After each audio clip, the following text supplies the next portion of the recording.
প্রথমবারের মতো একক কনসার্ট করেছে ব্যান্ড অর্থহীন। অর্থহীন 2077 আজ সাইবারপাঙ্ক ওডিসি শীর্ষক এই কনসার্টটি শনিবার রাজধানীর তেজগাঁওয়ের আলোকি অডিটোরিয়ামে অনুষ্ঠিত হয়। জনপ্রিয় ভিডিও গেম সাইবারপাঙ্ক 2077 এর আদলে এটি সাজানো হয়।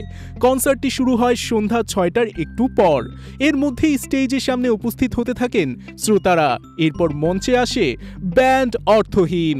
মুহূর্তেই শুরু হয় চিৎকার। তারপর দল প্রধান সাইদুস সালেহিন খালেদ সুমন, যিনি শ্রোতাদের কাছে বেশ বাবা সুমন নামে পরিচিত, সবার সামনে ব্যান্ডের নতুন সদস্য এহতেশাম আলী মঈনকে পরিচয় করিয়ে দেন। এরপর শ্রোতাদের উপস্থিতি দেখে সুমন বলেন, what a crowd, love you all, অদ্ভুতদের জয় হোক।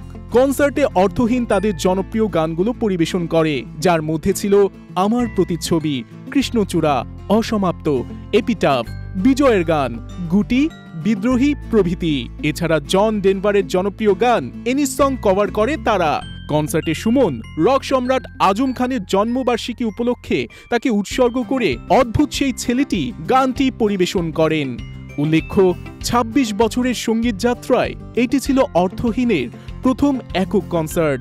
ব্যান্ডে বর্তমানে ৩ জন সদস্য রয়েছেন। তারা হলেন সুমন বেস গিটার ভোকালের দায়িত্বে, মার্ক ডন ড্রামসের দায়িত্বে ও এহতেশাম আলী মঈন গিটারের দায়িত্বে।